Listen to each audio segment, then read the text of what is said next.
नमस्कार साथियों, स्वागत है आपका मेरे यूट्यूब चैनल शिक्षक सार में। साथियों, आज के इस वीडियो में हम लोग सीटेट जुलाई 2025 के लिए हिंदी के पेपर को देखेंगे, जो आपके पेपर 1 के लिए रहने वाला है। तो साथियों, पेपर 1 वाले जितने भी छात्र हैं, आप लोग वीडियो पर कंटिन्यू रह के इस वीडियो को जरूर देखिएगा। इससे पहले हम लोगों ने हिंदी के पेपर 1 के लिए 2 वीडियोज़ को और अपलोड किए हैं साथियों। आप हमारे यूट्यूब चैनल पर जाके उन्हें देख सकते हैं। इनका अलग से प्लेलिस्ट बना हुआ है, तो साथियों आप वहां से भी इन सारे वीडियो को कंप्लीट कर सकते हैं। आज का यह तीसरा नंबर का वीडियो रहने वाला है। तो हम लोग आज की इस वीडियो में देखेंगे साथियों, भाषा के कार्य एवं इसके विकास में बोलने और सुनने की भूमिका। तो साथियों, यह तीसरा नंबर वीडियो यहाँ से शुरू रहने वाला है। यदि आपने साथियों इसके बेसिक 2 वीडियो को नहीं देखा है, तो सर्वप्रथम आप उन वीडियोज़ को ज़रूर देख लीजिए, ताकि साथियों आपका 30 अंकों में 1 अंक भी आपसे ना छूटे। तो हम लोग बिना समय गवाए चलेंगे आज के महत्वपूर्ण बिंदुओं की ओर, भाषा के कार्य एवं इसके विकास में बोलने एवं सुनने की भूमिका से। उससे पहले साथियों, आप यदि हमारे यूट्यूब चैनल पर नए हैं तो चैनल को सब्सक्राइब जरूर कर दीजिए, ताकि यहाँ से साथियों आपके सीटेट जुलाई 2025 की कंप्लीट तैयारी हो सके। और साथ ही साथ वीडियो को लाइक कर इसे अपने दोस्तों तक भी शेयर जरूर कीजिएगा। तो चलते हैं हम लोग आज के महत्वपूर्ण बिंदुओं में। आपका पहला नंबर का बिंदु है साथियों, भाषा के कार्य। भाषा के कार्य। तो साथियों, भाषा के कार्य सबसे अधिक जो महत्वपूर्ण होता है भाषा के कार्य में, अभिव्यक्ति का साधन होता है साथियों। भाषा के कार्य में सबसे महत्वपूर्ण क्या होता है कि भाषा एक अभिव्यक्ति का साधन है, जिसके माध्यम से आप अपनी भावनाओं, अपने विचारों को दूसरों के सक्षम प्रस्तुत करते हैं। तो यह एक भाषा का सबसे महत्वपूर्ण कारक हो जाता है। कौन सा कारक साथियों? भाषा को अभिव्यक्ति का साधन। भाषा क्या है? तो अभिव्यक्ति का साधन है, जिसमें कहा गया है भाषा व्यक्ति को उनकी आवश्यकता, इच्छा, भावना आदि अभिव्यक्त करने में सहायता करती है। तो साथियों, यह सबसे महत्वपूर्ण कार्य है, जिसके सहयोग से साथियों हम अपनी आवश्यकताओं की पूर्ति करते हैं, आवश्यकताओं की मांग करते हैं और अपनी इच्छाओं की पूर्ति करते हैं। साथ ही साथ साथियों अपने भावनाओं को दूसरों के सक्षम, अपने सामने वाले के सक्षम क्या करते हैं? प्रस्तुत करते हैं। तो यह भाषा का एक महत्वपूर्ण क्या है? कार्य है। तो आशा करते हैं कि आपको ये पॉइंट समझ में आ गया होगा। उसके बाद भाषा के कार्य में आपका दूसरा नंबर का पॉइंट है, सामाजिक संबंध स्थापित करने में सहायक होता है। भाषा साथियों सामाजिक संबंध स्थापित करने में सहायक होता है। तो कैसे होता है साथियों? चलिए इसे भी अच्छे से समझ लेते हैं। सामाजिक संबंध बनाने के लिए हम भाषा का प्रयोग करते हैं। तो साथियों, यदि आप किसी भी समाज में रहते हैं, वहाँ की आम भाषा आपको आती ही होगी, जो आपके सामाजिक संबंधों को बेहतर बनाने में सहायता करती है। तो भाषा का साथियों यह दूसरे नंबर का कार्य भी काफी महत्वपूर्ण है, कि भाषा जो है सामाजिक संबंध स्थापित करने में अपना योगदान देती है, अपनी सहायता करती है। तीसरा नंबर में कहा गया है भाषा के कार्य में साथियों, भाषा मानव विकास का मूल आधार है। भाषा मानव विकास का मूल आधार है। तो इसमें कहा गया है साथियों, भाषा की शक्ति के माध्यम से ही मनुष्य प्रगति के पथ पर साथियों अग्रसर हुआ है। उसके बाद आगे दिया गया साथियों, भाषा के अभाव में मनुष्य विचार नहीं कर सकते थे। विचार के अभाव में वह अपने ज्ञान विज्ञान के क्षेत्र में प्रगति भी नहीं कर पाए थे। ठीक है साथियों, प्राचीन काल की बात है साथियों, जब भाषा का विकास नहीं हुआ था, तो मनुष्य जाति का विकास भी धीमा था। जैसे जैसे साथियों भाषा का विकास हुआ, फिर आपसी संपर्क बढ़ा और धीरे धीरे मनुष्य का विकास साथियों अग्रसर हुआ और वे अपने क्षेत्र में अव्वल हुए। ठीक है साथियों, तो यह भी भाषा का एक महत्वपूर्ण कार्य रहा, और जिसके माध्यम से साथियों मनुष्य ज्ञान प्राप्ति में सहायक हुए, ज्ञान को प्राप्त किए और नए नए ज्ञान विज्ञान के क्षेत्र में अपने कदम रखे। ठीक है साथियों, और धीरे धीरे इस प्रकार से विकास अग्रसर हुआ। उसके बाद आगे दिया गया साथियों, भाषा के कार्य में शिक्षा प्राप्ति में सहायक। तो साथियों भाषा का शिक्षा प्राप्ति में सहायता का यह कार्य भी काफी महत्वपूर्ण है, क्योंकि भाषा जो है शिक्षा प्राप्ति में अपना काफी योगदान देती है। तो इसमें कहा गया है साथियों, शिक्षा प्राप्त करने के लिए भाषा की आवश्यकता होती है। तो साथियों यह पॉइंट भी काफी महत्वपूर्ण है, कि शिक्षा प्राप्ति के लिए भाषा का जानकारी होना काफी ज्यादा महत्वपूर्ण है। तो साथियों आशा करेंगे कि यहाँ तक की सारी बातें आपको समझ में आ गई होगी। उसके बाद भाषा के कार्य में आपको आगे दिया गया है, भाषा मानव सभ्यता एवं संस्कृति की पहचान है। भाषा मानव सभ्यता एवं संस्कृति की क्या है साथियों? तो पहचान है। जैसे जैसे मानव समाज ने अपनी भाषा में प्रगति की, वैसे वैसे उसकी सभ्यता एवं संस्कृति का भी विकास हुआ। ज्ञान विज्ञान के क्षेत्र में प्रगति हुई और श्रेष्ठ साहित्य का भी सृजन हुआ। तो साथियों, भाषा के ये प्रमुख कार्य हैं। आशा करते हैं कि आपको समझ में आ गया होगा। इससे बनने वाले प्रश्न अब आपसे नहीं छूटेंगे। साथियों, जो भी इम्पोर्टेंट पॉइंट है आप उन्हें नोट जरूर कर लीजिएगा। और आपको बता दें, यदि आप सीटेट जुलाई 2025 की कंप्लीट तैयारी करना चाहते हैं साथियों, चाहे साथियों आपका पेपर 1 हो या फिर पेपर 2 हो, तो उसके लिए साथियों आप अपनी कंप्लीट तैयारी के लिए केवल 99 रुपये में साथियों आप अपनी कंप्लीट तैयारी को पूरा कर सकते हैं, अपने सिलेबस को पूरा कर सकते हैं। उसके लिए साथियों इस दिए गए नंबर से कनेक्ट अवश्य कर लीजिए, जिससे कि आपका 99 रुपये में आपकी कंप्लीट तैयारी हो सके। और साथियों, आपको इस बात की भी जानकारी होनी चाहिए कि 99 रुपये में आपको आपके पेपर की, चाहे आपका पेपर 1 रहे या फिर आपका पेपर 2 रहे, उसकी साथियों कंप्लीट सब्जेक्ट, आपके सभी सब्जेक्ट के साथियों कंटेंट और पेडागोजी सम्मिलित, topic wise theory, previous year के क्वेश्चन और 300 प्लस साथियों प्रैक्टिस के क्वेश्चन आपको प्रोवाइड कराए जाते हैं। और साथियों इसमें आपके कंप्लीट सिलेबस का साथियों सारा कुछ रहेगा, जो आपको केवल 99 रुपये में दिए जाते हैं। तो दिए गए इस नंबर से संपर्क अवश्य कर लीजिए, ताकि साथियों आप अपनी तैयारी को बेहतरीन कर पाए और 130 प्लस अंकों के साथ सीटेट जुलाई 2025 के एग्जाम में और अपने पहले ही प्रयास में साथियों इसे क्वालिफाई कर सके। तो दिए गए इस नंबर से कनेक्ट अवश्य कर लीजिए। चलिए हम लोग आगे देख लेते हैं। आगे दिया गया साथियों, भाषा विकास में सुनने की भूमिका। तो साथियों, भाषा के विकास में सुनने की क्या भूमिका होती है, चलिए इन्हें भी अच्छे से समझ लेते हैं। तो दिया गया है, बच्चे अपने परिवार और समाज के लोगों को बोलते हुए सुनता है तथा उसका अनुकरण करता है और बोलने की कोशिश करता है। तो साथियों, आप एक शिक्षक के रूप में हमेशा देखेंगे कि बच्चे जो है नकल करके सीखना ज़्यादा पसंद करते हैं और साथियों नकल करके वे जल्दी से सीख जाते हैं। तो इसीलिए कहा गया है साथियों कि बच्चे जब अपने परिवार से जिस प्रकार की कहानी, कविता, किस्से सुनते हैं साथियों, ठीक वही भाषा वे जल्दी से पकड़ में आ जाते हैं, उनकी जल्दी से पकड़ में आ जाते हैं और वे अनुकरण के माध्यम से साथियों बोलने की कोशिश भी करते हैं। इसीलिए आप देखे होंगे कि साथियों अगर कोई बच्चा भोजपुर क्षेत्र से है तो उसे जल्द ही भोजपुरी सीखने में आ जाएगी। कोई बच्चा हिंदी भाषा क्षेत्र से है तो साथियों हिंदी सीख लेगा। कोई भाषा तेलुगु क्षेत्र से है साथियों, अर्थात तमिलनाडु साइड से है, तो साथियों वह जल्द ही तेलुगु सीख लेगा। उसी प्रकार साथियों केरल के क्षेत्र से बिलोंग करता है तो मलयालम बड़े आसानी से सीख लेगा। लेकिन साथियों अन्य स्टेट के जो बालक होंगे वह उसे बोलने में सक्षम नहीं हो पाएंगे, क्योंकि यह जो मातृभाषा है साथियों वही बोल पाएगा जो वहां से बिलोंग करता है। और साथियों जो अपने परिवार में, अपने आस पड़ोस में इसे सुनते देखा होगा या साथियों उनसे सुना होगा और उनके साथ साथियों अभिव्यक्ति के माध्यम से, वार्तालाप के माध्यम से धीरे धीरे सीख गया होगा। तो इसलिए साथियों कहा गया है कि भाषा के विकास में सुनने की भी काफी महत्वपूर्ण भूमिका होती है और बच्चे जिस प्रकार से सुनते हैं उसी प्रकार से ग्रहण करते हैं। जो सुनते हैं साथियों उसी का अनुकरण करके सीखने की कोशिश करते हैं, बोलने की कोशिश करते हैं। उसके बाद अगले नंबर पॉइंट में दिया गया साथियों, सुनने के माध्यम से बच्चों में शुद्ध उच्चारण करने के कौशल का विकास होता है।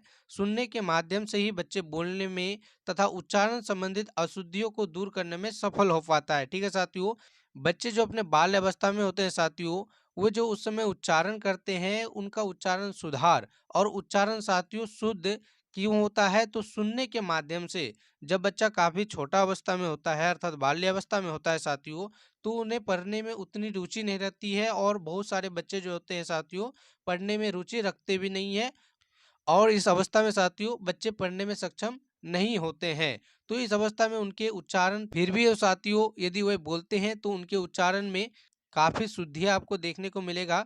तो यह किस कारण हो पाता है, सुनने के कारण। सुनने के कारण साथियों यदि कोई परिवार में उनके भाषा क्षेत्र साथियों, उनके परिवार में मम्मी पापा अच्छे से उच्चारण करते हैं, शुद्ध शुद्ध उच्चारण करते हैं, तो साथियों वहाँ का जो बालक होगा चाहे वो पढ़ने में बहुत ज्यादा तेज हो या ना हो साथियों, लेकिन उसका भी उच्चारण काफी हद तक शुद्ध शुद्ध ही होगा। क्योंकि साथियों जिस प्रकार से बालक सुनेगा उसी प्रकार से ग्रहण भी करेगा, जिसे हम लोग अनुकरण के सिद्धांत के नाम से जानते हैं।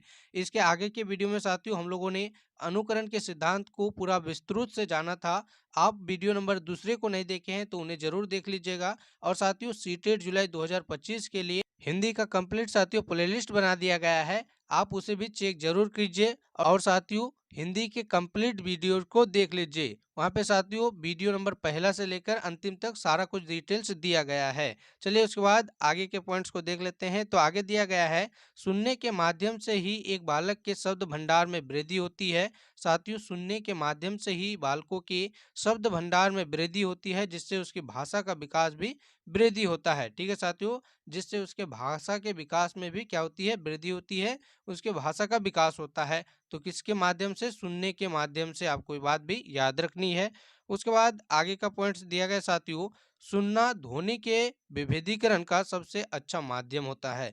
सुनना साथियों ध्वनि के विभेदीकरण का सबसे अच्छा माध्यम होता है। इसके द्वारा बालक स्वर के उतार चढ़ाव को सीख जाता है। इसके द्वारा साथियों बालक जो होता है लय को सीख जाता है, साथ ही साथ स्वर के उतार चढ़ाव को भी साथियों ये लोग सीख जाते हैं। उसके बाद आगे का पॉइंट दिया गया है, सुनने के माध्यम से बच्चा दूसरों की भावनाओं को, विचारों को साथियों जान सकता है और उनमें साथियों जानने की जिज्ञासा भी उत्पन्न होती है। तो सुनने के माध्यम से बालकों को दूसरे के भावनाओं विचारों को जानने का क्या होता है, अवसर मिलता है। उसके बाद आगे का पॉइंट दिया गया साथियों, सुनना अन्य भाषा कौशलों के विकास में भी काफी सहायक होता है, जैसे कि साथियों वाचन कौशल, लेखन कौशल आदि के विकास में। तो साथियों यदि आप सुनने में बेहतर है, आपका श्रवण शक्ति का विकास होगा साथियों, आपकी वाचन शक्ति का विकास होगा और लेखन शक्ति का भी विकास होगा। तो भाषा के शिक्षण में साथियों, भाषा के शिक्षण में सुनने का योगदान काफी महत्वपूर्ण रहता है। सुनने का योगदान साथियों काफी सहायक होता है। तो आशा करेंगे कि ये बातें भी आपको समझ में आ रही होगी। चलिए उसके बाद आगे के पॉइंट्स को देख लें। साथियों पॉइंट्स को देखें उससे पहले आपको एक बार पुनः बता दें कि सीटेट जुलाई 2025 की कंप्लीट तैयारी के लिए साथियों, चाहे आपका पेपर 1 रहे या फिर साथियों आप पेपर 2 की तैयारी कर रहे हैं, तो साथियों काफी कम फी, केवल 99 रुपए में आप अपनी तैयारी को कर सकते हैं। आप इस दिए गए नंबर पे कनेक्ट अवश्य कर लीजिए, जिसमें कि आपको आपके पेपर की कंप्लीट साथियों topic wise theory, previous year के क्वेश्चन साथियों और साथ ही साथ साथियों 300 प्लस प्रैक्टिस के क्वेश्चन प्रति एक सब्जेक्ट के आपको दिए जाते हैं। तो दिए गए इस नंबर से कनेक्ट अवश्य कर लीजिए और काफी कम फीस साथियों, केवल 99 रुपए में बेस्ट अंकों के लिए अपनी तैयारी को पूरा करें। तो चलिए साथियों देख लेते हैं आगे के पॉइंट्स को। आगे दिया गया है, भाषा विकास में बोलने की भूमिका अर्थात अभिव्यक्त करने की भूमिका क्या होती है साथियों, चलिए इसे अच्छे से समझ लेते हैं।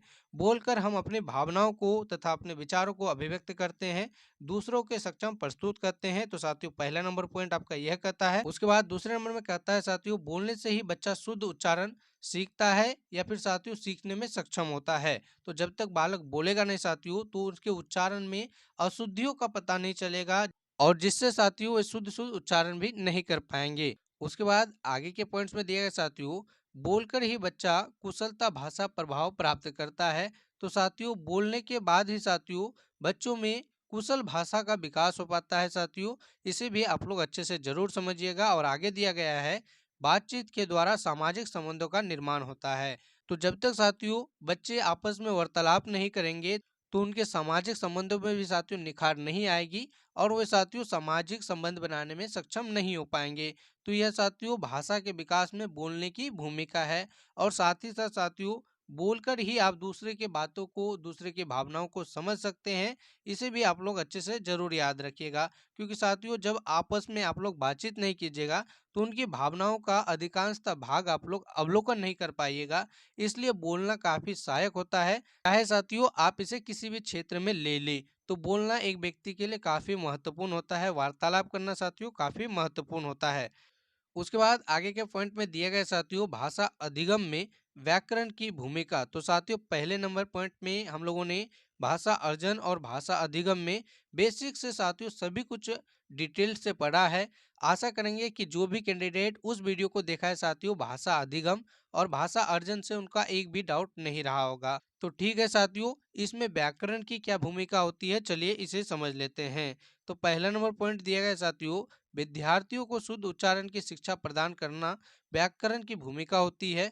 दूसरा नंबर है साथियों, विद्यार्थियों में भाषा की अशुद्धता को समझने की शक्ति का विकास करना, यह भी साथियों भाषा अधिगम में व्याकरण की भूमिका होती है। उसके बाद आगे के पॉइंट्स में दिया गया साथियों, पॉइंट नंबर तीसरा में कि छात्रों को वाक्य रचना के नियम एवं विराम चिन्हों का शुद्ध प्रयोग आदि का ज्ञान होता है। किससे साथियों? व्याकरण के सीखने से। अगला नंबर पॉइंट है कि अधिगम में व्याकरण की भूमिका से बच्चों के चारों भाषा कौशल का विकास होता है।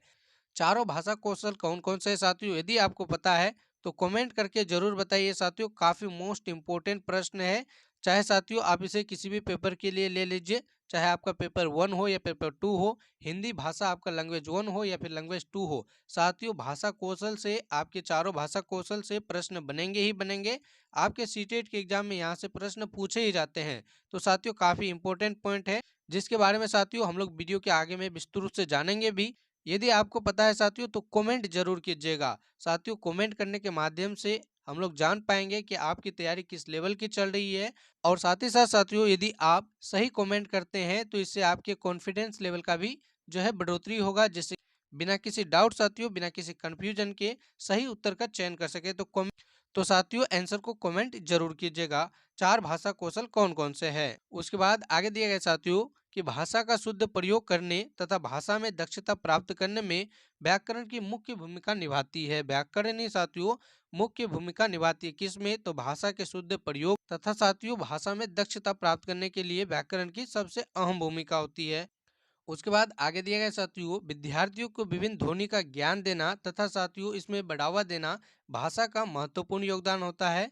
उसके बाद साथियों वह बच्चों में भाषा संबंधित अभिव्यक्ति का विकास करने में भी सहायक होता है।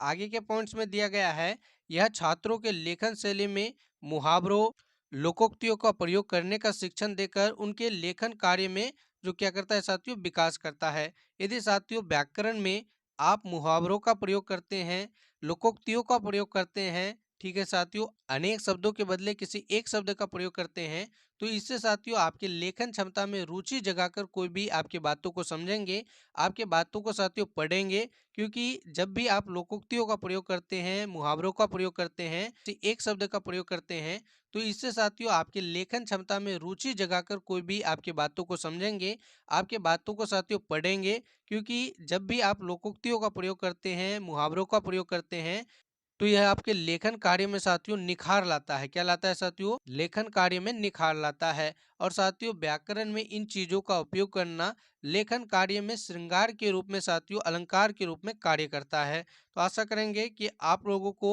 व्याकरण का यह उपयोग अच्छे से समझ में आ रहा होगा, जिससे कि साथियों कुशल भाषा का विकास हो पाएगा। इसलिए साथियों कहा जाता है कि शुद्ध भाषा के विकास के लिए और भाषा में उचित कौशलता प्राप्त करने के लिए व्याकरण की साथियों अहम भूमिका रहती है। तो व्याकरण को जानना भी काफी महत्वपूर्ण होता है। उसके बाद आगे के पॉइंट्स में दिया गया है व्याकरण से छात्रों में विभिन्न नए नए शब्दों की समझ विकसित होती है। व्याकरण से छात्रों में विभिन्न नए नए शब्दों की समझ विकसित होती है। ठीक है साथियों, उसके बाद दिया गया है यह छात्रों को गद्य एवं पद्य में अंतर समझकर उनके लेखन कौशल का विकास करने में भी सहायक होता है। इसलिए आपको व्याकरण जानना, भाषा कौशल में साथियों कुशल बनने के लिए व्याकरण का जानकारी होना काफी ज्यादा इम्पोर्टेंट है। उसके बाद आगे के पॉइंट्स में दिया गया साथियों व्याकरण छात्रों के लेखन में संज्ञा सर्वनाम विशेषण क्रिया पुरुष साथियों उत्तम पुरुष तत्पुरुष तद्भव आदि शब्दों के प्रयोग से उनके लेखन कौशल में सहायता करती है, उनके लेखन कार्य में विकास करती है। उसके बाद साथियों भाषा विकास में व्याकरण की भूमिका से अंतिम नंबर पॉइंट है व्याकरण विधियों को शुद्ध सुक्ति, शुद्ध लोकोक्ति, मुहावरे आदि का अर्थ निकालने का योग्य बनाता है। तो साथियों व्याकरण, यदि व्याकरण आपका शुद्ध रहेगा तो लोकोक्तियों का सही अर्थ, मुहावरों की सही पहचान और साथियों भाषा के विकास में यह आपकी काफी सहायता करेगा। उसके बाद आगे दिया गया है व्याकरण की शिक्षण विधियां। तो साथियों मोस्ट इंपोर्टेंट पॉइंट है आगमन विधि और निगमन विधि। यहाँ से भी प्रश्न सीटेट के एग्जाम में प्रत्येक बार पूछे जाते हैं। तो साथियों आप लोग आगमन विधि और निगमन विधि को अच्छे से जरूर समझिएगा, ताकि आपके एग्जाम में यहाँ से प्रश्न ना छूटे। क्योंकि साथियों सीटेट के एग्जाम में यहाँ से प्रश्न आपसे पूछे ही जाएंगे। तो साथियों क्या होता है आगमन विधि, चलिए इसे अच्छे से समझने का प्रयास करते हैं। आगमन विधि क्या होता है साथियों? इस विधि में अनुभवों, उदाहरणों तथा प्रयोगों का प्रत्यक्ष अध्ययन करके नियम बनाए जाते हैं। इस विधि में साथियों अनुभव, उदाहरणों तथा प्रयोगों का प्रत्यक्ष अनुभव करके नियम बनाए जाते हैं। यह शिक्षण पद्धति छात्र केंद्रित पद्धति होती है। साथियों, आगमन विधि जो होता है यह क्या होता है, छात्र केंद्रित होता है। और जब भी छात्र केंद्रित की बात हो साथियों, यह सीटेट, खास करके सीटेट के एग्जाम के लिए साथियों यह रामबाण होता है। जब भी आपको छात्र की विशेषताओं की जानकारी दी जाए तो वही आपका सटीक और सही आंसर हो जाएगा साथियों, चाहे क्वेश्चन किसी भी सेंस में पूछा जाए। जब साथियों छात्रों के हित की बात हो, सीटेट के एग्जाम में सबसे इम्पोर्टेंट और साथियों यूं कहें कि भगवान के रूप में जिसे मानना है वह छात्रों को मानना है। छात्र की साथियों जब भी विशेषताओं की चर्चा हो, क्योंकि साथियों छात्रों को कभी भी हीनता नहीं दिखानी है, उन्हें नीचा नहीं गिराना है साथियों, किसी ऑप्शंस के अकॉर्डिंग उसे पीछे नहीं दिखाना है। इसलिए साथियों जब भी छात्रों के हितों की बात हो, छात्र को केंद्र में रखकर कोई चीज की बात हो, तो यह साथियों आपका पॉजिटिव पॉइंट बनता है। और जब भी साथियों आपके क्वेश्चन में आपसे पॉजिटिव पूछा जाता है तो छात्र हित के बारे में जो भी पॉइंट रहेगा वही आपका सही उत्तर होगा। क्योंकि साथियों सीटेट के एग्जाम में छात्रों को आपको हमेशा उच्च श्रेणी में रखना है, उच्चतम दृष्टि से देखना है।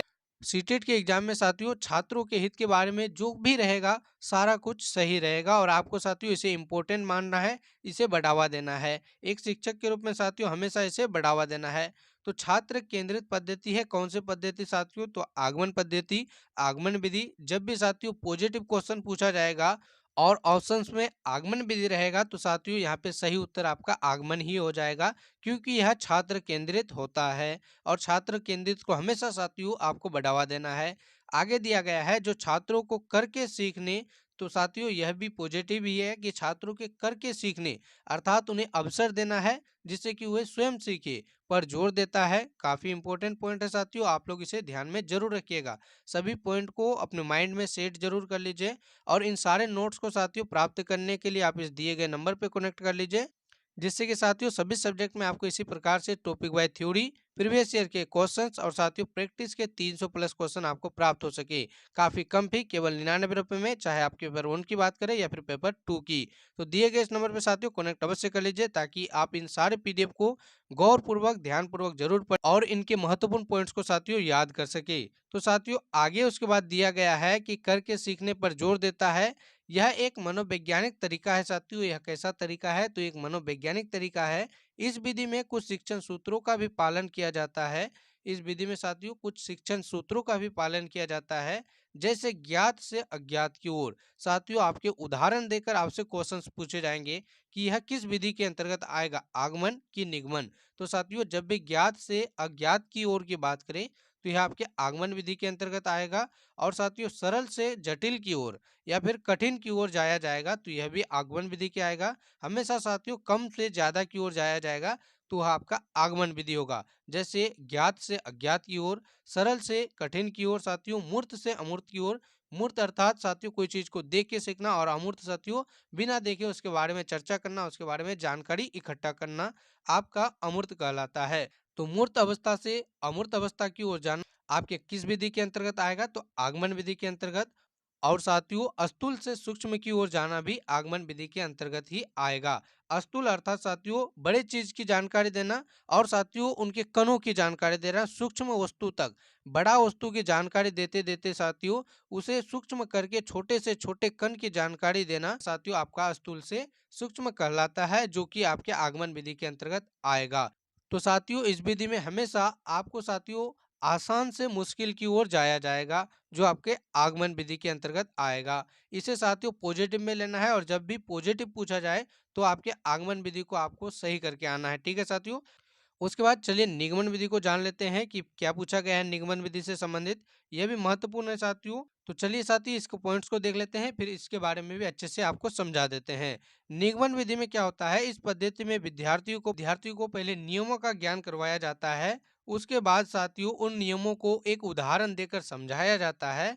और इस पद्धति को साथियों शिक्षक केंद्रित विधि के नाम से या पद्धति के नाम से जाना जाता है, जिसमें शिक्षक सभी नियमों को पढ़ता है। ठीक है साथियों। तो यह एक बच्चे की दृष्टि से बेस्ट कभी भी नहीं हो सकता है, क्योंकि इसमें शिक्षकों को केंद्र में रखकर इस विधि का निर्माण किया गया है। जबकि साथियों एक शिक्षक के रूप में आपको हमेशा बच्चों को केंद्र में रखकर साथियों बच्चों को केंद्र में रखकर ही किसी भी नियम का पालन करना है, किसी भी नियम का पालन करवाना है। ठीक है साथियों। कभी भी साथियों आप बीच में रखकर बच्चों का निर्धारण नहीं कर सकते हैं, बल्कि साथियों आपको बच्चों को बीच में रखकर आपको उसके फ्यूचर के, उसके बेस्ट की जो है निगरानी करनी पड़ेगी, उसकी सुरक्षा करनी पड़ेगी। आप साथियों बीच में रहकर उनके निगरानी के, उनके बेस्ट एजुकेशन की कल्पना भी नहीं कर सकते हैं।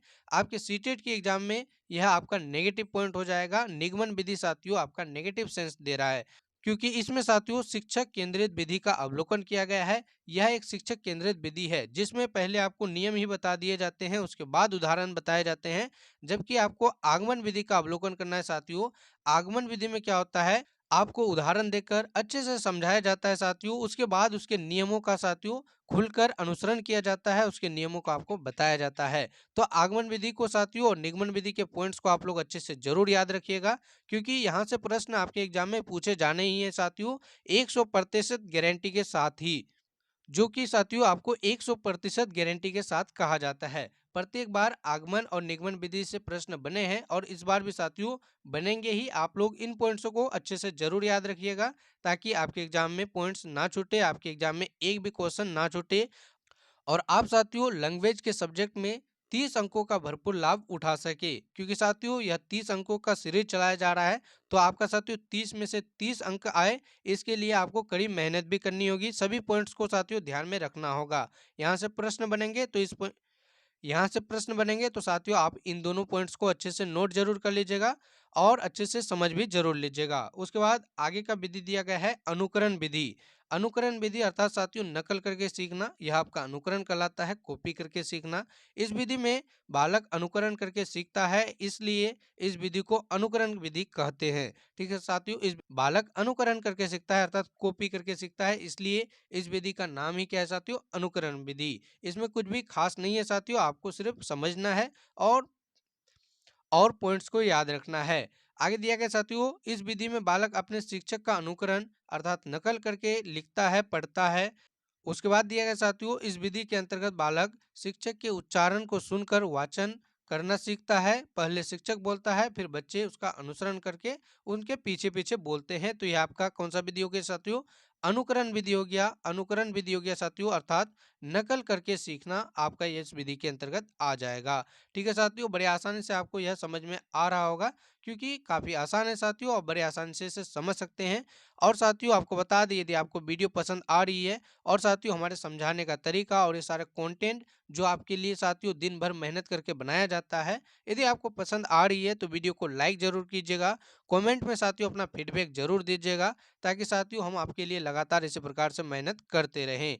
आगे दिया गया है व्याख्यान विधि। व्याख्यान विधि क्या होता है साथियों, चलिए इसे भी अच्छे से समझ लेते हैं। इसमें किन बातों का आपको ध्यान रखना है, कौन से बातों में गौर करना है। तो साथियों व्याख्यान विधि में किसी तथ्य विषय की व्याख्या की जाती है। जैसे कि साथियों किसी एक पॉइंट को लेकर उनके बारे में अच्छे से सभी कुछ तथ्यों की जानकारी देना, उससे रिलेटेड जितने भी पॉइंट है साथियों आप अपने कक्षा में वर्णन कीजिएगा, तो यह आपका उस पॉइंट का व्याख्या हो गया। जैसे साथियों एक उदाहरण लेते हैं कि आगरा में जो आपका ताजमहल है साथियों, इसके सभी पॉइंट्स की चर्चा करना, फिर उसके बारे में लिखवाना साथियों, उनके बारे में चर्चा करना, क्वेश्चन आंसर करना, यही आपका व्याख्या विधि हो जाएगा।